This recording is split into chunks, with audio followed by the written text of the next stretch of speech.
poor little girl is rushed to the hospital. Her brother dials 911. A millionaire CEO answers. If you enjoyed this story, subscribe to the channel and type Amen in the comments. A beautiful piece of good news may come your way very soon. And don't forget to tell us where you're watching from. The autumn rain drummed mercilessly against the cracked sidewalk of downtown Cincinnati as 7-year-old Mia Rose Thompson clutched her little brother's hand tighter than ever before. Her small fingers, pale and trembling from both cold and hunger, intertwined with 6-year-old Lucas's as they huddled beneath the narrow overhang of Murphy's hardware store. The familiar gnawing pain in her stomach had become their constant companion over the past several months, but today something felt different. Something felt wrong.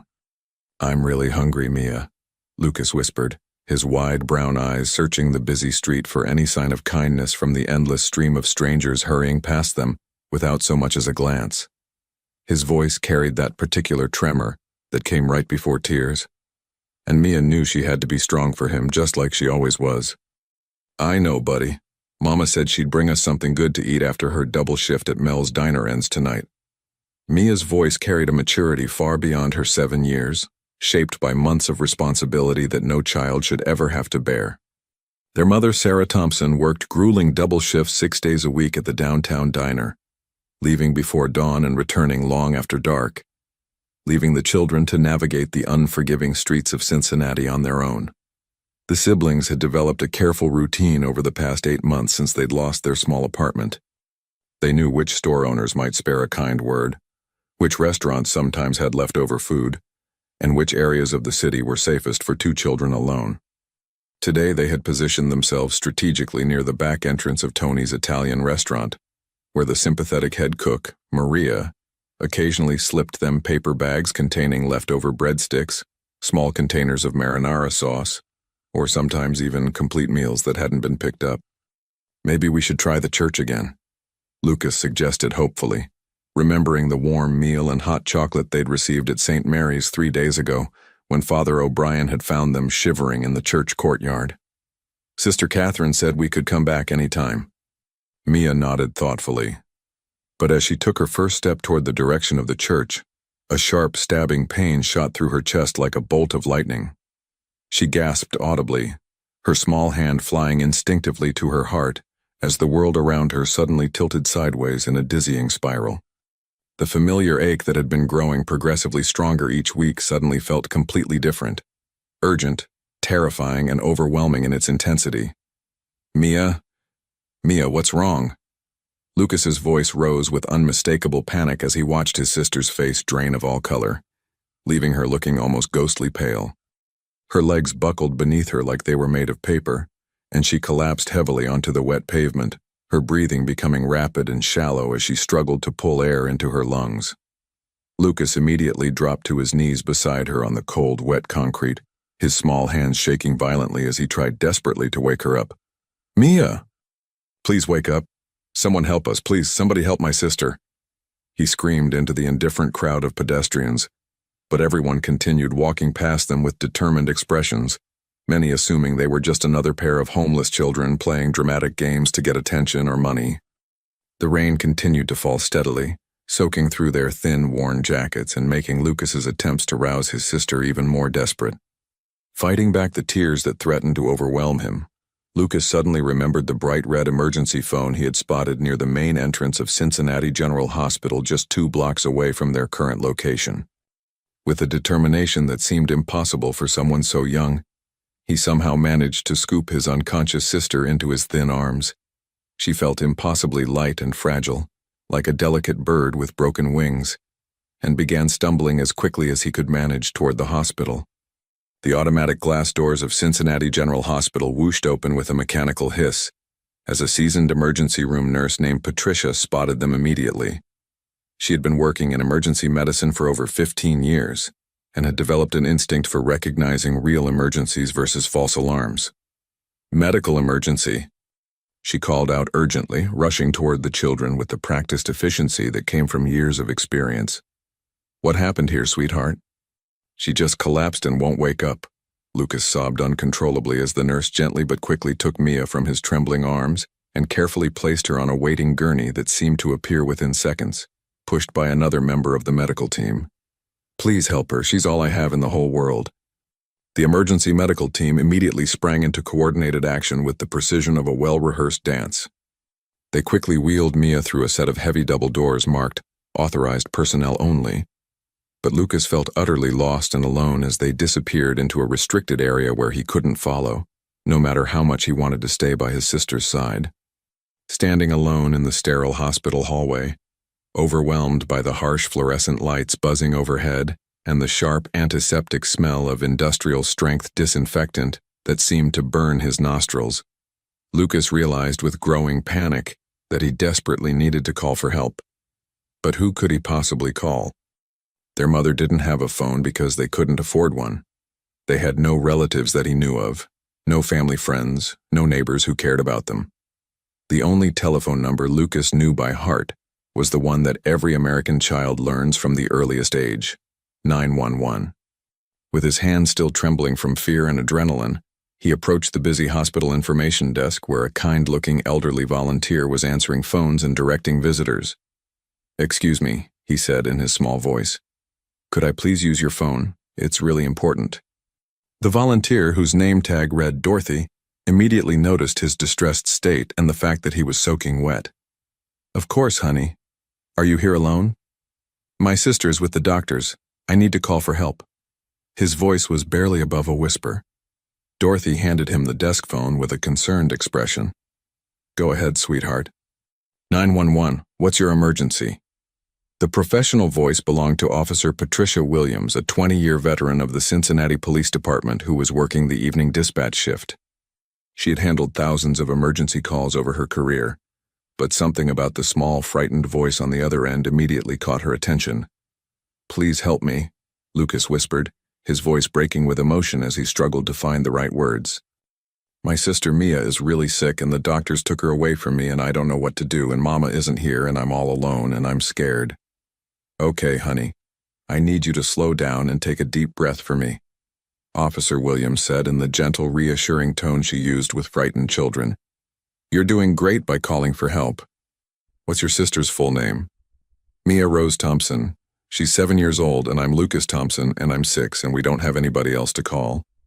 Across the bustling police station, billionaire CEO Robert Sterling was sitting in Detective Martinez's cramped office, reviewing security footage related to a minor break-in at one of his downtown office buildings, when those specific words drifted clearly across the room.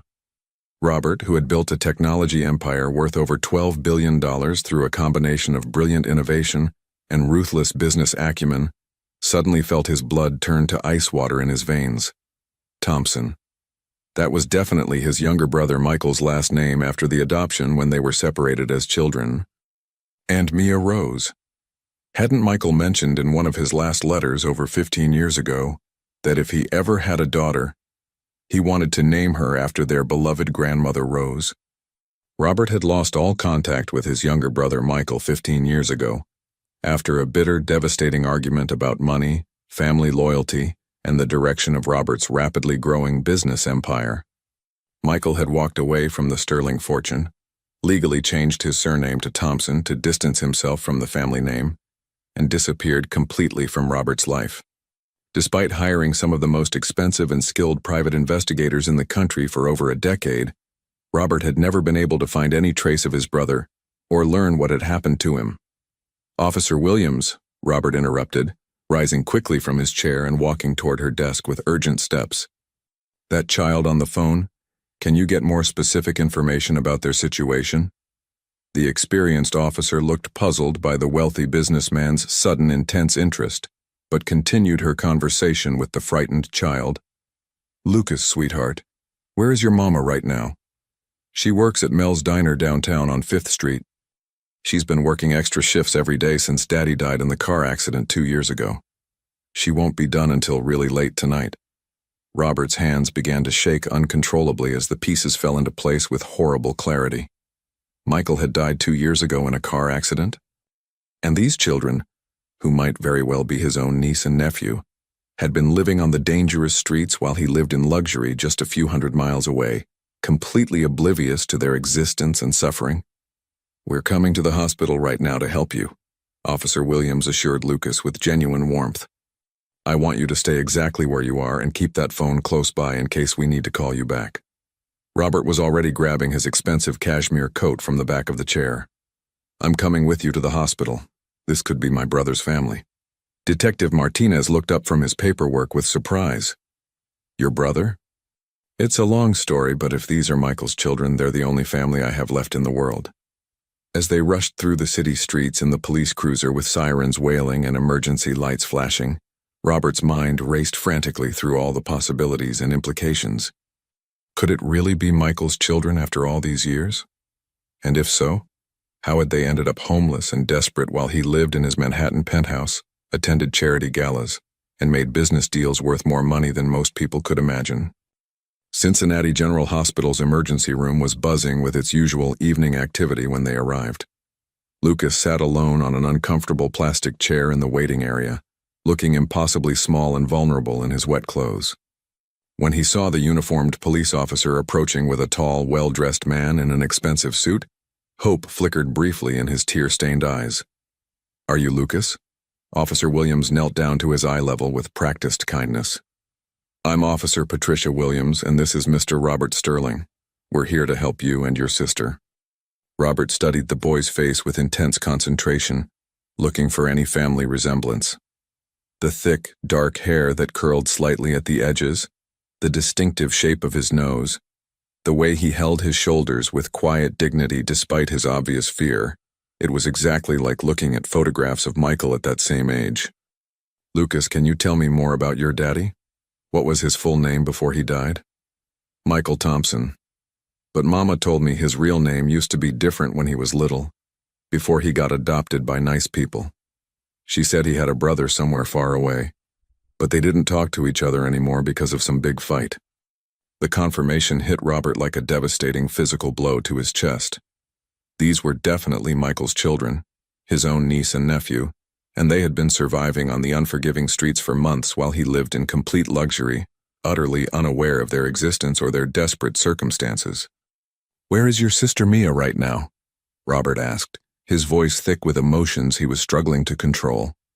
A tired-looking doctor in wrinkled scrubs appeared from behind the emergency room doors, scanning the waiting area. Are you the family of Mia Thompson? Yes, Robert said without any hesitation, his voice firm and decisive. I'm her uncle, and this is her brother Lucas. Dr. Jennifer Hayes, a respected pediatric cardiologist with over 15 years of specialized experience treating the most complex childhood heart conditions, led them down a long, sterile corridor to a quiet consultation room. Her expression was gravely serious, and Robert could tell immediately that whatever she was about to share would not be easy to hear. She was the kind of doctor who had learned through years of practice how to deliver devastating news with compassion, while still maintaining the clinical precision that families needed to understand their options. Please have a seat, Dr. Hayes said gently, gesturing toward a group of cushioned chairs arranged around a small table. I need to explain Mia's condition to you, and it's quite serious. Lucas climbed into the chair next to Robert, unconsciously moving closer to this uncle he had just met, sensing that whatever was coming would be frightening. Mia has a severe congenital heart defect called hypoplastic left heart syndrome, Dr. Hayes began carefully, using her hands to illustrate as she spoke. Essentially, this means that the left side of her heart, which is responsible for pumping oxygen-rich blood to the rest of her body, never developed properly. It's severely underdeveloped and can't function the way it should. Robert felt the room begin to spin around him as the medical terminology washed over him. What does that mean for her survival? Without immediate surgical intervention, her prognosis is... Doctor.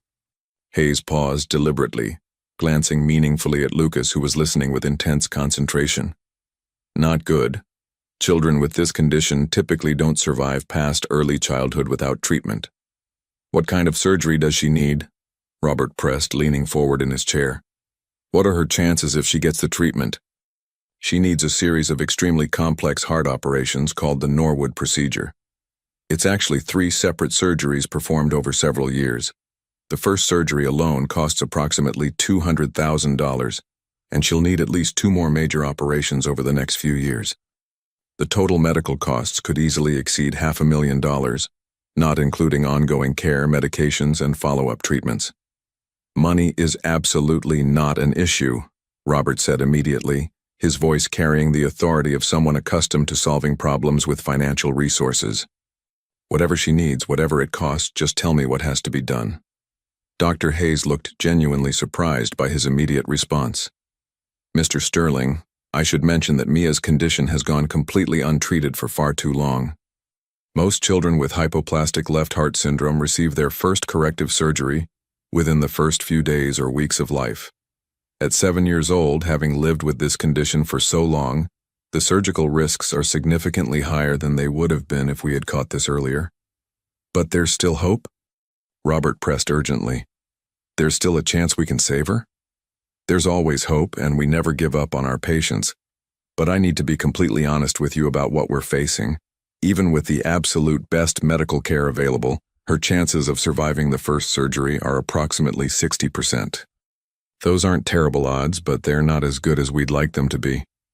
Lucas had been listening quietly, but now he spoke up in his small voice. What happens if the surgery doesn't work? Dr. Hayes knelt down to his level. Lucas, your sister is going to need someone who can be with her through a very long and difficult recovery process. She'll be in the hospital for weeks, maybe months. Do you have other family members who can help take care of you both during this time? Lucas shook his head sadly. Just Mama, but she works all the time at the diner. We don't have money for doctors or hospitals or anything like that. Robert reached over and gently placed his hand on Lucas's shoulder. You have me now, Lucas. And I promise you, with everything I have, we're going to take care of your sister. We're going to give her every possible chance. For the next 6 intense hours, Robert made a series of phone calls that would fundamentally change everything about the children's lives. He contacted the most renowned pediatric cardiac surgeons in the entire country, arranged for Mia to be transferred via medical helicopter to Boston Children's Hospital, which had the best pediatric heart program in the world, and hired a private medical transport team to ensure she would be moved safely and with continuous monitoring. But more importantly than all the logistical arrangements, he began trying to understand exactly how his brother's family had fallen through every conceivable safety net and ended up living on the streets. Sarah Thompson finally arrived at the hospital just after midnight, still wearing her grease-stained diner uniform and smelling like coffee, fried food, and exhaustion. She was 36 years old, but looked at least a decade older, with deep worry lines etched around her eyes and calluses covering her hands from years of demanding physical labor. When she first saw Robert sitting in the waiting room, her face went completely white and she actually took a step backward. "Oh my God," she whispered, her hand flying to her mouth. "You look exactly like him. Like Michael when he was younger, before all the stress and worry aged him." "Sarah," Robert stood up immediately. "I'm Robert Sterling. I'm Michael's brother." "I know who you are," she said quietly. "Michael never stopped talking about you. Why didn't you contact me when Michael died?" Robert asked, struggling to keep any trace of accusation out of his voice. "I would have helped. I would have done anything to help you and the children." Sarah's laugh was bitter and filled with years of disappointment.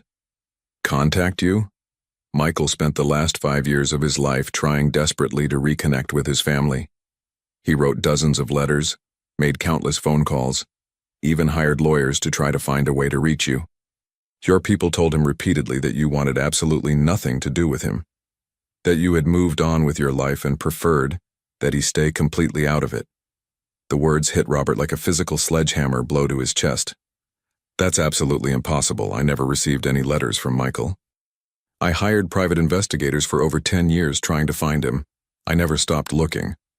Your personal assistant, a man named Charles Whitmore, told Michael personally that you had given explicit instructions for him to handle all family inquiries.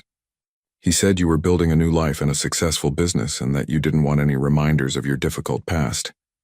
Robert's face darkened with a rage so intense it was almost frightening.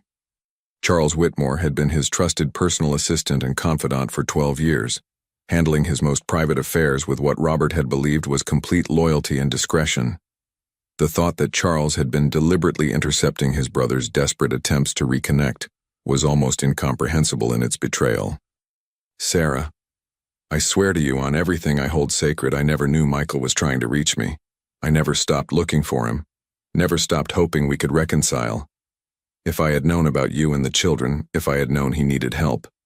"He never stopped loving you," Sarah continued, her voice breaking with emotion as years of suppressed grief came pouring out. "Even when he was dying in the hospital after the car accident, when he could barely speak, he kept telling me to find a way to contact you.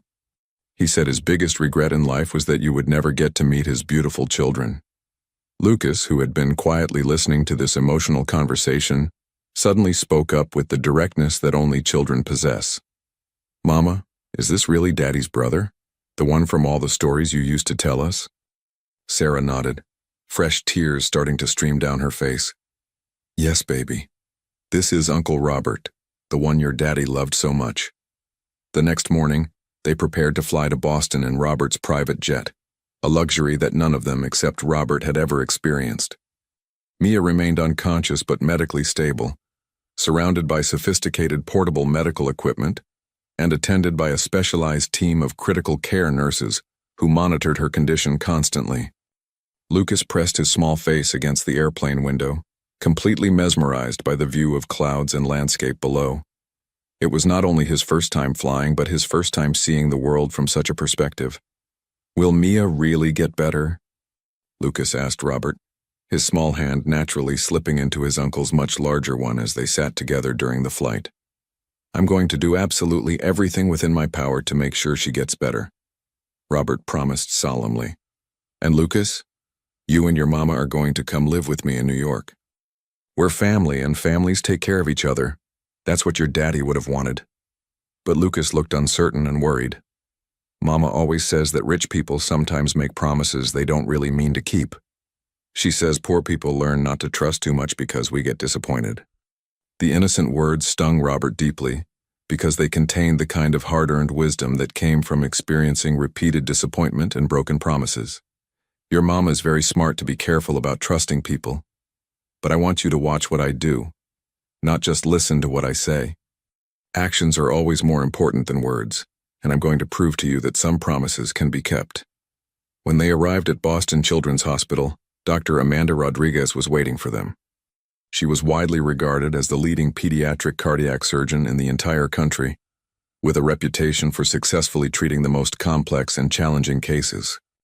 After spending several hours examining Mia's extensive medical records and conducting her own thorough evaluation, she called Robert into her private office for a detailed consultation. "Mr. Sterling, I need you to understand exactly what we're facing with Mia's case. This is not going to be easy, and I believe in being completely honest with families about both the risks and the potential outcomes." Robert sat forward in his chair, bracing himself for whatever she was about to tell him. "Mia's heart has been working overtime for 7 full years, trying desperately to compensate for a severe defect that should have been addressed when she was an infant. Her heart muscle is significantly enlarged and weakened from this constant strain. The surgery we're proposing is extremely risky under these circumstances. What would happen if we choose not to operate? Without surgical intervention, she has perhaps 6 months to live, possibly less. Her heart is failing rapidly, and we can see the deterioration accelerating. And if we do proceed with the surgery, if she survives the operation, which, as I mentioned, is about a 60% chance, she'll face years of recovery, additional operations, and ongoing medical management. But if everything goes well, she could potentially live a relatively normal life, maybe even an active one." Robert looked through the window into Mia's room, where Lucas sat faithfully beside her bed holding her hand and reading aloud from a colorful picture book he had discovered in the children's library. "Doctor, if Mia were your own child, what would you do?" Dr. Rodriguez was quiet for a long, thoughtful moment. "Mr. Sterling, I'd fight for that 60% chance with everything I had, because the alternative is no chance at all, and every child deserves the opportunity to live and grow and discover what they're capable of." That evening, as they prepared for the surgery scheduled for the following morning, Robert sat with Sarah in the family waiting area, both of them exhausted but unable to sleep. The gravity of what lay ahead seemed to hang in the air between them, like a weight neither could ignore. Sarah, I want to do much more than just pay for medical bills, Robert said quietly, choosing his words carefully. I want to be genuinely part of their lives. I want to be the kind of uncle that Michael would have wanted me to be. The kind of uncle these children deserve. Sarah studied his face intently for several long moments, looking for any sign of insincerity or hidden motives. You're really serious about this, aren't you? You're not just going to write a big check and disappear when things get complicated or inconvenient? Sarah, I've spent the last 15 years of my life building a financial empire worth billions of dollars, but I've never built a real family. Maybe this is finally my chance to learn what Michael always understood instinctively, that some things in life matter infinitely more than money or business success. These children have been through more trauma and disappointment than most adults experience in a lifetime, Sarah warned. They don't trust easily, and they have every reason to be skeptical of adults who make big promises. If you're going to be part of their lives, you need to be prepared for the long haul, through good times and bad times. I understand. And I want you to know that this includes you too, Sarah. You're not just the children's mother, you're family now. You'll never have to work multiple jobs or worry about rent or medical bills again. You can focus entirely on being their mom. The next morning arrived with frightening swiftness.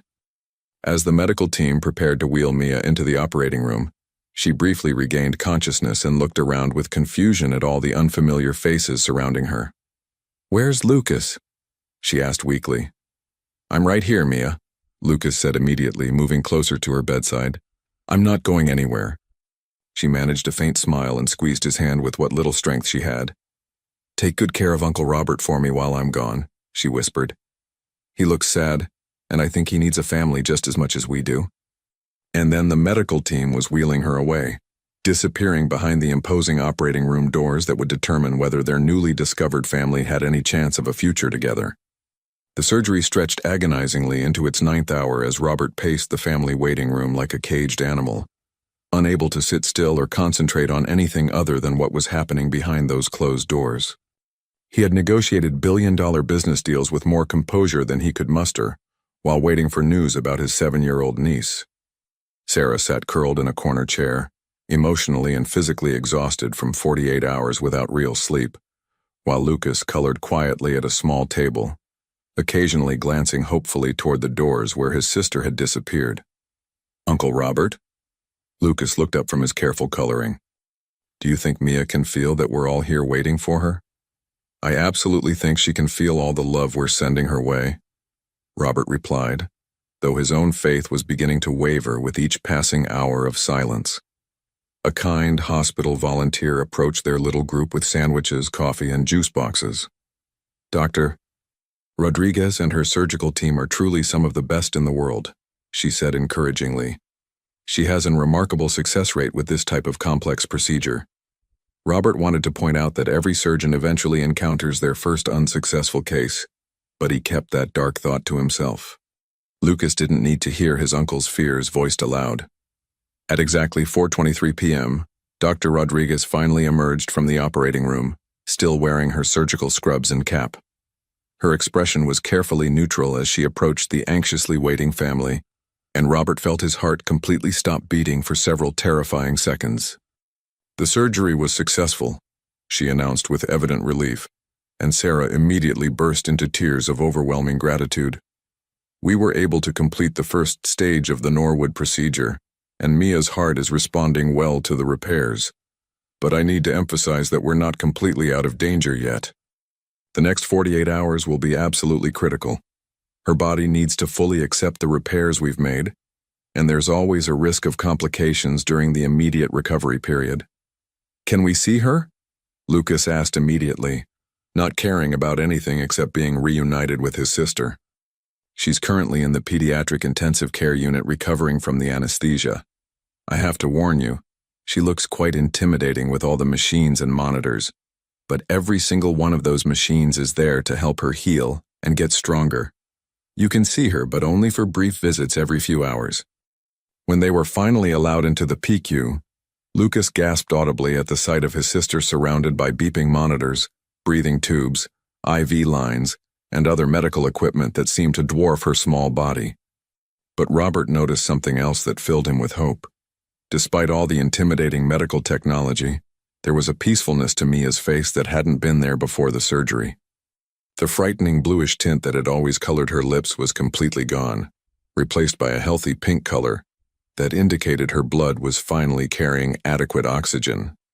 "She already looks so much better," Lucas whispered in amazement, gently touching her hand through the maze of medical equipment. Over the following month, Mia's recovery progressed steadily. She woke up on the 5th day with remarkable alertness, smiled brightly at Lucas when she saw him, and immediately asked for chocolate ice cream with sprinkles. By the end of the 2nd week, she was sitting up in bed for short periods. By the 3rd week, she was chatting animatedly with the nurses, and by the 4th week, she was demanding to know why everyone had been looking so worried about her. "I feel completely different," she told Robert during one of his daily visits, her voice stronger than he had ever heard it. "It's like I can finally breathe all the way down to my toes and my chest doesn't hurt anymore." "That's because your heart is finally working the way it was always supposed to work," Robert explained with a smile. "Pretty soon, you're going to be able to run and play and do all the things that other kids your age do." "Will you really teach me how to ride a bicycle?" she asked hopefully. "Daddy promised he would teach me someday, but then he had to go to heaven before we could do it." The simple, innocent request nearly broke Robert's heart completely. "I would absolutely love to teach you how to ride a bike, Mia. But first you need to get strong enough to come home with us to New York." "Where exactly is home going to be?" Mia asked with the directness that only children possess. Robert realized he hadn't fully explained all the changes that were coming to their lives. "Well, I have a large house in New York City with a big backyard and lots of rooms for everyone. Your mama and Lucas and I have been talking, and we'd all like you to come live there with us. Would you like that?" Mia considered this proposal with serious concentration.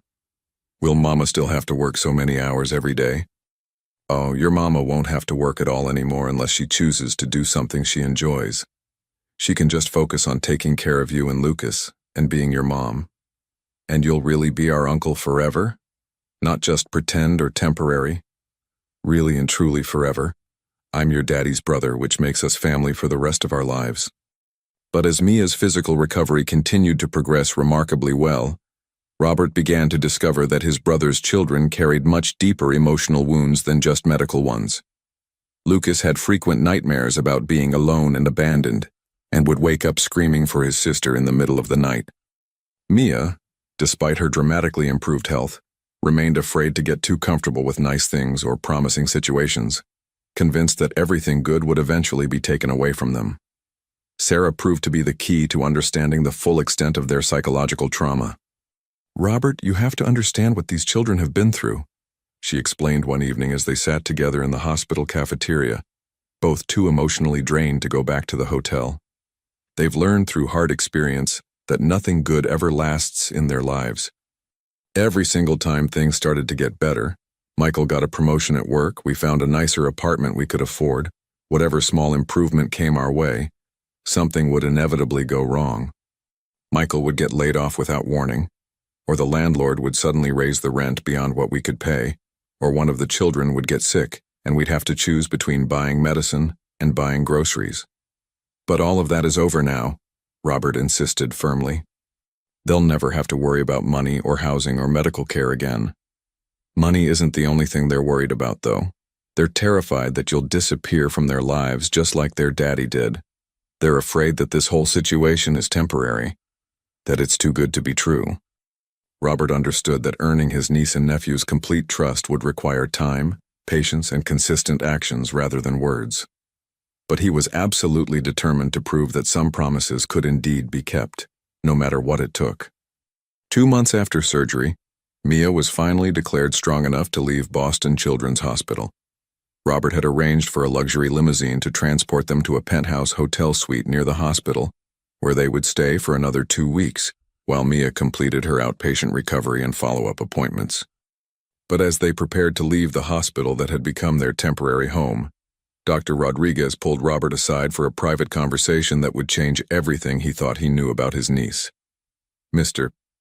Sterling, there's something quite extraordinary that I need to share with you about Mia's case. Something I haven't mentioned to the family yet because I wanted to be absolutely certain of my findings. Robert felt his blood turn cold with worry. What kind of something? Is there a problem with her recovery? No, nothing like that. Her physical recovery is proceeding beautifully.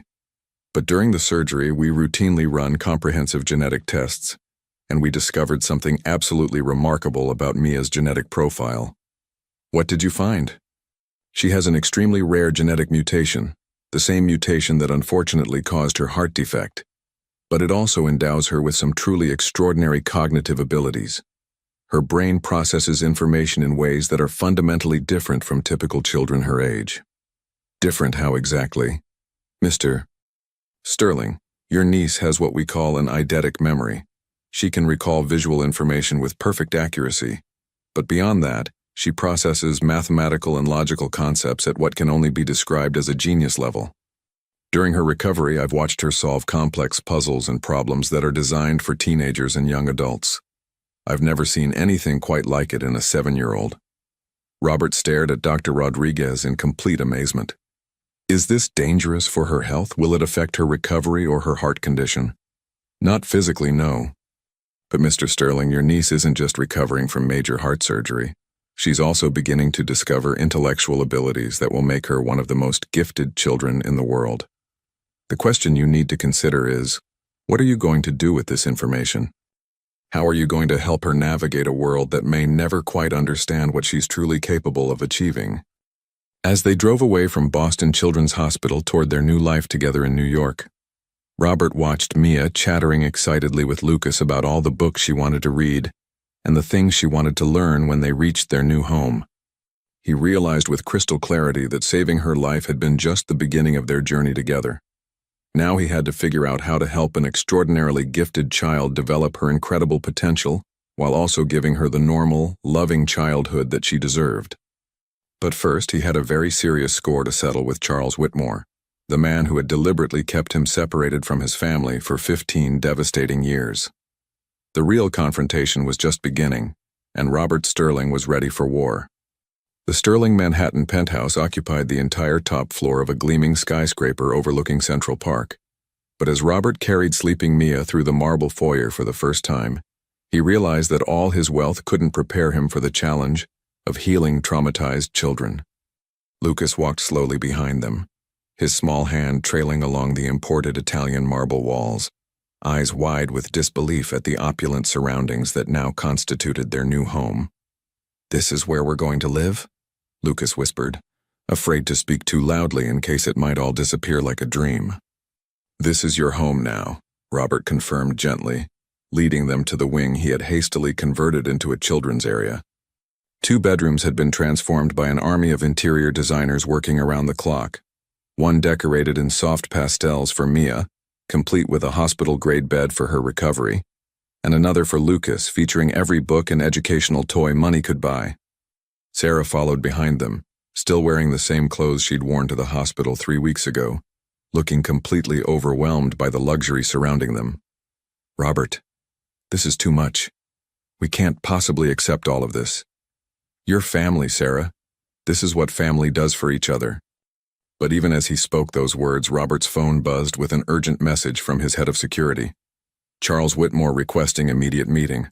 Says it's about family matters. Should I deny access?" Robert's jaw clenched with barely controlled rage. Charles had been with him since the early days of his company's growth, handling increasingly sensitive matters over the years. The thought that Charles might have been deliberately keeping him from his family was almost incomprehensible. "Schedule it for tomorrow morning," Robert typed back. "Conference room A, full security recording." The first few days in the penthouse revealed just how deep the children's psychological scars ran. Mia refused to sleep in the beautiful bedroom, instead curling up on the floor beside Lucas's bed, afraid to be separated from him, even by a few feet. Lucas hoarded food from meals, hiding crackers and fruit in his pockets, just in case they had to leave suddenly. Both children flinched whenever Robert raised his voice, even in normal conversation. Rachel Morrison, the child psychologist Robert had hired, explained during her initial assessment, "These children have developed survival mechanisms that served them well on the streets, but those same mechanisms will make it difficult for them to trust stability. Recovery isn't just about medicine, Mr. Sterling. It's about proving that safety can be permanent. Meanwhile, something remarkable was happening with Mia. During her recovery at the penthouse, she had begun showing an unusual curiosity about numbers and patterns. Sarah noticed her daughter spending hours arranging objects in complex sequences, creating mathematical patterns with toys and household items. "Mia, sweetheart, what are you building?" Sarah asked one afternoon, finding her daughter surrounded by carefully arranged blocks and books. "I'm making patterns, Mama. See how if you arrange them this way, the sequence follows a rule? It's like music, but with numbers instead of sounds." Sarah and Robert exchanged concerned glances. While Mia had always been bright, this level of pattern recognition seemed unusual even for a gifted child. Dr. Morrison, when told about these observations, recommended gradual cognitive assessment. "Mr. Sterling, some children who experience medical trauma can develop enhanced focus in certain areas as a coping mechanism. Let's observe her natural interests before making any assumptions about her abilities." The next morning, Robert prepared for his confrontation with Charles Whitmore like a general preparing for battle. He had built his empire through strategic thinking and decisive action, but this felt personal in a way that business never had. Charles had stolen 15 years of family time that could never be recovered. Charles Whitmore arrived at Sterling Industries headquarters looking every inch the polished executive he'd always been. Perfectly tailored suit, silver hair immaculately styled, carrying the same leather briefcase he'd used for over a decade. But when he entered the conference room and saw Robert's expression, his confident demeanor faltered slightly. "Robert, thank you for agreeing to see me. I know this situation must be confusing." "Confusing?" Robert's voice was deadly quiet. "Charles, I want you to explain to me very carefully why my brother Michael spent 5 years trying to contact me, and I never received a single message." Charles had the decency to look uncomfortable, but his response was measured and calculated. "Robert, you have to understand the context. When your brother first started reaching out, your business was at a critical growth phase. You were working 18-hour days, expanding internationally, dealing with hostile takeover attempts. I made judgment calls about what deserved your immediate attention." "Judgment calls?" Robert stood up slowly, his hands flat on the conference table. "My brother was family. He was trying to reconnect, and you decided that wasn't important enough for my attention. He was asking for money, Robert. Every letter, every phone call, it always came back to needing financial assistance. I've seen how these situations play out. Family members who disappeared for years suddenly reappear when they hear about success and wealth. I was protecting you from being taken advantage of." The explanation only fueled Robert's rage. "So, you took it upon yourself to decide that my only remaining family member was just someone trying to take advantage of me? You never even told me he was trying to make contact."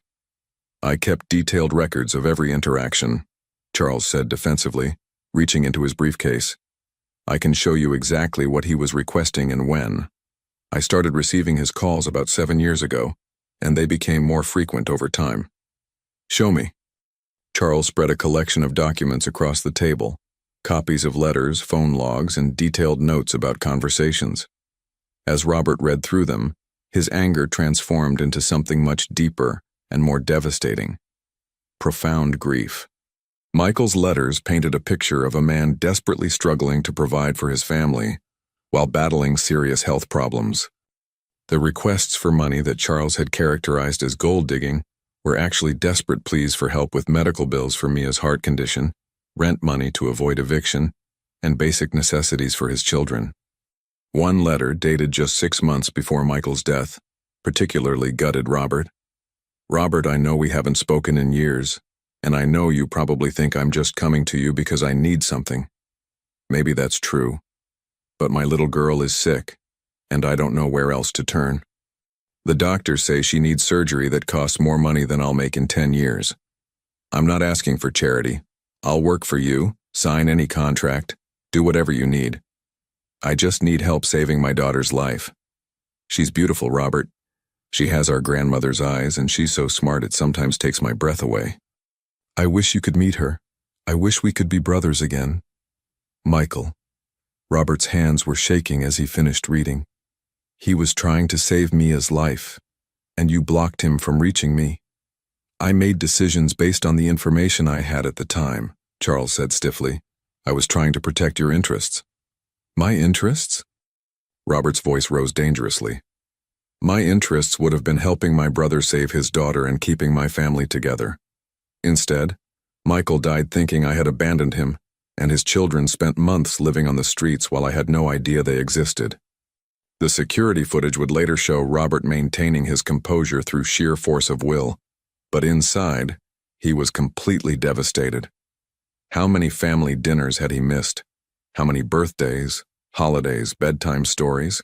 How many opportunities to be the uncle that Michael had wanted him to be?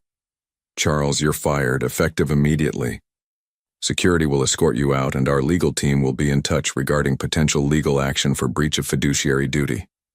Robert, please. I've worked for you for 12 years. Everything I did was in what I believed were your best interests. Get out. After Charles left, Robert sat alone in the conference room for over an hour, reading through every letter Michael had written.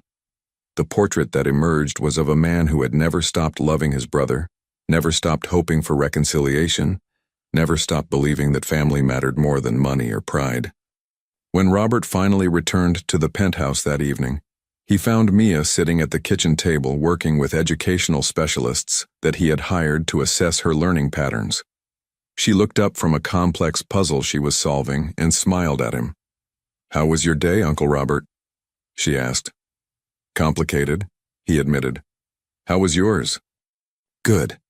Dr. Cole gave me some interesting problems to work on. Look at this one.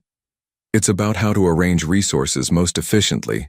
I think I found a pattern that makes it work better." Sarah looked up from where she was preparing dinner. The specialists are amazed by how quickly she picks up new concepts. They say she has an unusual way of seeing solutions. Dr. Morrison had been right about Mia needing specialized assessment. But Robert was determined to handle this carefully, ensuring that any recognition of her abilities wouldn't overshadow her need to simply be a child. 3 months after moving into the penthouse, the Sterling family, as they had begun calling themselves, had settled into a routine that balanced luxury with healing. Sarah had enrolled in college courses she'd always dreamed of taking. Lucas was thriving in a progressive private school that celebrated individual learning styles, and Mia was working with educational specialists who were carefully assessing her unique learning patterns, while Dr. Morrison helped her process the emotional trauma of her early years. It was during a routine family meeting with Mia's educational team that everything changed in a way none of them could have anticipated. "Mr. Sterling," said Dr. Patricia Cole, the cognitive specialist they had hired, "we've completed our assessment of Mia's learning patterns. The results are quite remarkable." "What kind of remarkable?" Robert asked, sensing this was significant. "Mia demonstrates exceptional pattern recognition and mathematical reasoning abilities. However, what's most interesting is how she applies these skills practically. When we presented her with various problem-solving scenarios, she consistently found innovative solutions." Dr. Cole pulled out a folder of test results. "For example, we gave her a complex logistics puzzle involving resource allocation, something typically used for business school students. Her approach was not only correct, but more efficient than the standard solution." "What does this mean practically?" Sarah asked. "It means Mia has the type of analytical mind that could be very valuable in business or scientific research. But she's still 7 years old, so we need to nurture these abilities while ensuring she has a normal childhood." Robert leaned forward with interest. "Could she potentially help with real business problems?" "In an age-appropriate way, of course. Possibly, but only if she shows genuine interest and only as a fun challenge, never as pressure or expectation." A few weeks later, Robert decided to test Dr. Cole's assessment in a controlled way. He was facing a particularly challenging business decision about a potential acquisition, and thought it might be interesting to see how Mia approached the problem. "Mia," he said one evening during family time, "I have a puzzle that might interest you. I'm trying to decide whether to buy a company, but it's complicated. Would you like to hear about it?" Mia looked up from the mathematical games she'd been playing with Lucas. "What kind of company?" "They make special computers that work differently from regular computers, but some of my advisors think there might be problems with how they work. Would you like to see the basic information?" Robert had prepared a simplified version of the technical specifications, removing complex jargon, but maintaining the core logical structure of the problem. Mia studied the papers for about an hour, occasionally asking clarifying questions about terminology. Finally, she looked up with a concerned expression. "Uncle Robert, I think your advisors might be right to be worried." "What makes you say that?" "Well, look at this part here." She pointed to a section about error rates. "They're saying their computers will get better as they get bigger, but the math doesn't work out that way. When you have more parts, usually you have more things that can go wrong, not fewer." Robert felt a chill run down his spine. The acquisition in question was worth $3 billion, and Mia had identified the same concern that was troubling his most senior technical advisors. "Mia, that's a very good observation. What do you think we should do? Maybe ask them to prove their math with a smaller test first, like if I said I could build a tower of blocks that gets more stable as it gets taller, you'd want to see me build a small one first, right?" The simple analogy captured exactly what Robert's technical team had been trying to articulate for weeks. Robert immediately called his chief technology officer, Dr. Harrison Webb, who had been leading the technical evaluation team. "Harrison, I need you to review our quantum computing analysis. Specifically, I want you to test their technology at small scale before we proceed with full implementation." "Robert, we've been having the same concerns." "What's prompting this review?" "Let's just say I got some valuable perspective from an outside consultant who thinks like a child, literally." 2 days later, Dr. Webb called back with a relieved voice. "Robert, your instinct was right. When we tested their approach at smaller scale first, the error rates were much higher than projected. We caught a potentially catastrophic problem before full implementation. How much did this save us? Potentially hundreds of millions in failed deployment costs. I don't know who your consultant was, but they just saved us from a massive mistake." Robert hung up the phone and looked at Mia, who was quietly helping Lucas with a jigsaw puzzle at the kitchen table. His 7-year-old niece had used simple, logical thinking to identify a multi-million-dollar mistake that teams of experts had nearly missed. "Mia," he said carefully, "your advice just helped us avoid a very expensive problem." She looked up from the puzzle with the same expression she might use when asked about her favorite color. "Really? That's good. Sometimes when things seem too complicated, it helps to think about them like simple things you already understand." Word of the 7-year-old consultant behind Sterling Industries' recent success began to spread quietly through the tech industry, though Robert was careful to protect Mia's privacy and normal childhood development. "Uncle Robert," Mia said one evening as they sat together in his study, "I know people think I'm different because I understand things other kids don't. You are special, Mia, but that doesn't mean you can't also be a normal kid." "But what if I don't want to be special all the time? What if I just want to play and have fun?"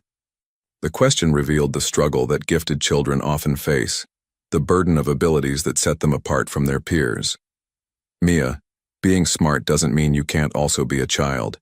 You can play with toys, watch cartoons, learn to ride that bicycle I promised to teach you. Your gifts are just one part of who you are. Do you think Daddy would be proud of me?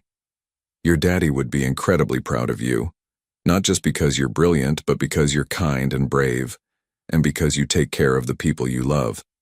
But as Mia's reputation grew, so did unwanted attention. Robert began receiving calls from universities offering full scholarships, tech companies wanting to recruit her, and media outlets demanding interviews with the child genius of Wall Street. "We need to be very careful about how we handle this," Dr. Morrison warned during one of their sessions.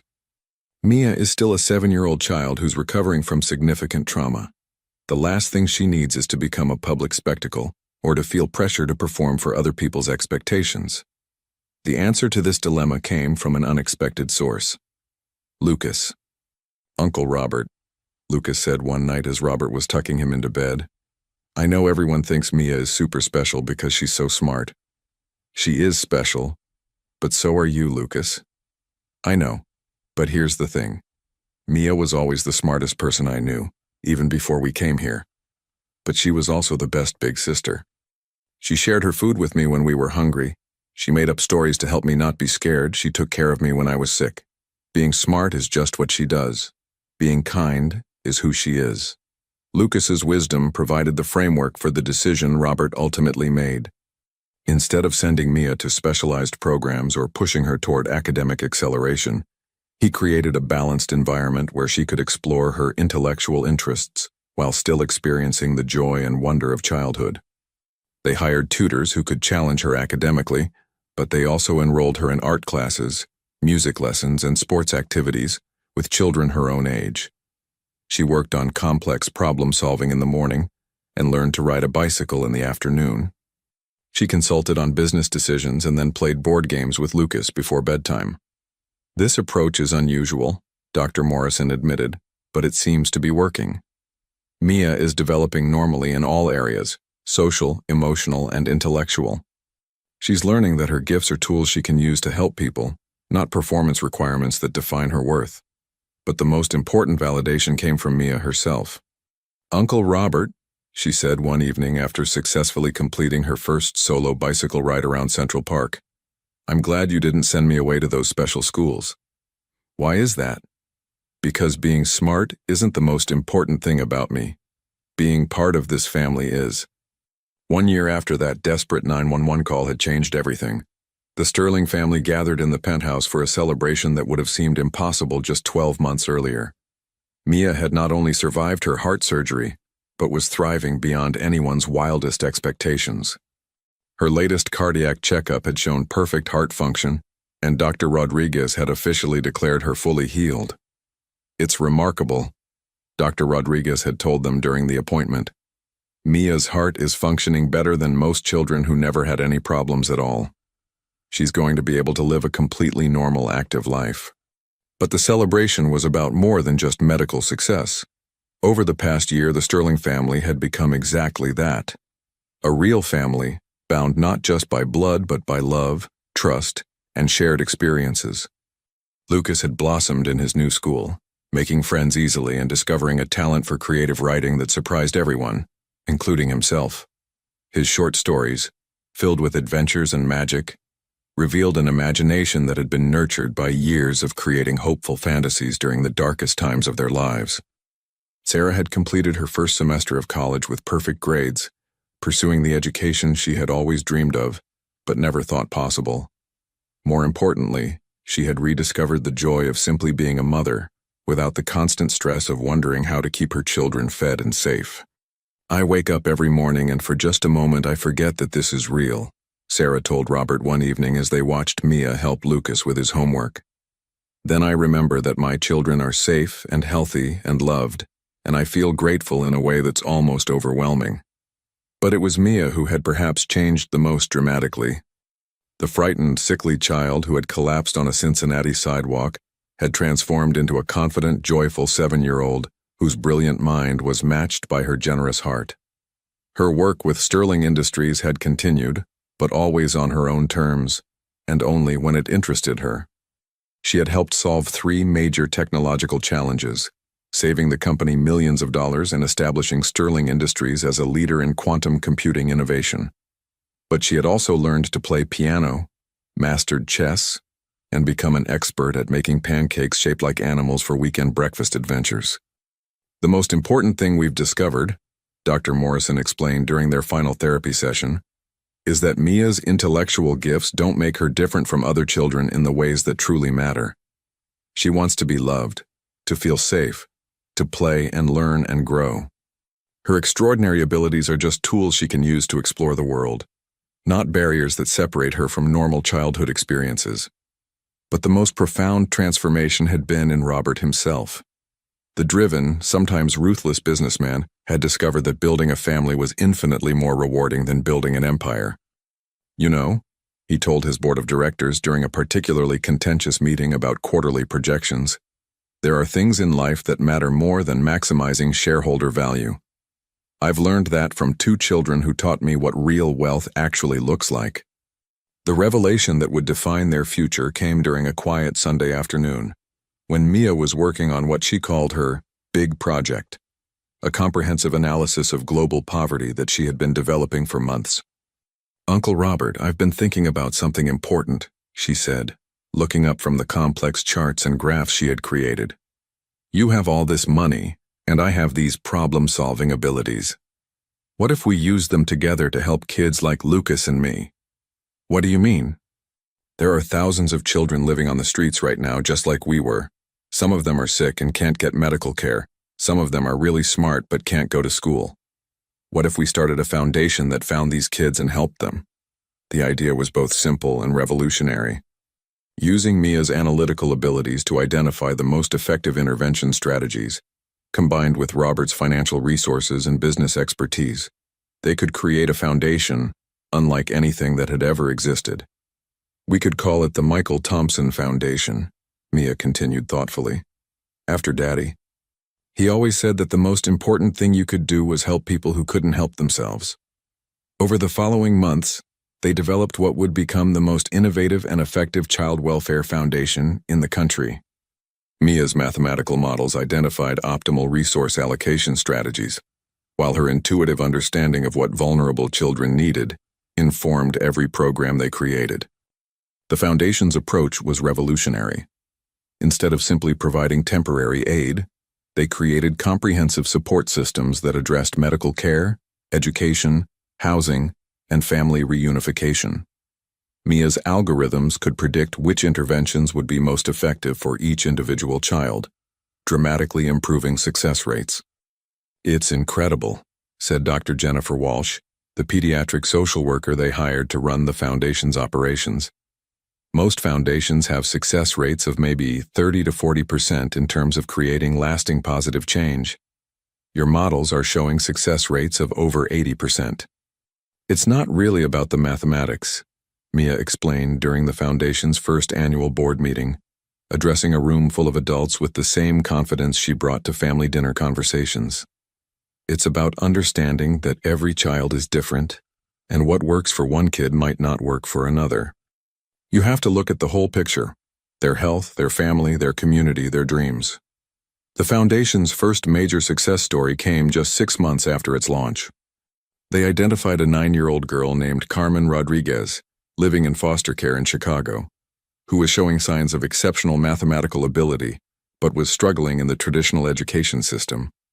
Using Mia's educational framework, they created a customized program that challenged Carmen intellectually while providing the emotional support she needed. Within a year, Carmen was working at a high school level in mathematics while still enjoying age-appropriate social activities with her peers. "The beautiful thing about what we're doing," Robert reflected during a foundation gala where they were announcing their first-year results, "is that we're not just changing individual lives, we're creating a model that other organizations can replicate. Mia's innovations could potentially help millions of children worldwide." But perhaps the most meaningful moment came during a quiet family dinner, when Lucas made an observation that surprised everyone. "You know what I think?" he said, looking around the table at his sister, mother, and uncle. "I think Daddy can see us right now, and I think he's really happy." "Why do you think that?" Sarah asked gently. "Because we're all together, and we're helping other kids like us. That's what Daddy would have wanted. He always said that family wasn't just about the people in your house. It was about taking care of anyone who needed taking care of." Mia nodded thoughtfully. "I think Lucas is right. And I think Daddy would be proud that we turned something really sad into something really good." As they sat together in their beautiful home, healthy and safe and surrounded by love, Robert reflected on the chain of events that had brought them together. A desperate phone call from a frightened 6-year-old boy had revealed not just a family he never knew he had, but a purpose he never knew he needed. "You know," he said, reaching across the table to squeeze Mia's hand, "sometimes the most important calls you'll ever receive are the ones you never expected to get." Mia squeezed back with the same strength that had carried her through heart surgery, homelessness, and the discovery of abilities that set her apart from every other child in the world. "Uncle Robert," she said with a smile that could light up the entire city, "I'm really glad Lucas called 911 that day. Not because I was sick, but because it brought us all home to each other." Outside the penthouse windows, the lights of New York City twinkled like stars, and somewhere in the distance another child might be making a desperate phone call, hoping for help that seemed impossible. But thanks to the Michael Thompson Foundation and the love of a family that had found each other against all odds, That help was no longer just a hope. It was a promise. The 911 call that had changed everything was just the beginning of a story that would continue to unfold for generations to come, proving that sometimes the most extraordinary miracles begin with the simplest act of reaching out for help. And in a penthouse high above Central Park, a little girl who had once collapsed on a city sidewalk was now changing the world, one brilliant idea at a time, surrounded by the family who loved her not because she was exceptional, but because she was theirs. The Sterling family had learned the most important lesson of all, that real wealth isn't measured in dollars or achievements, but in the love you share and the lives you touch along the way. Their story had just begun.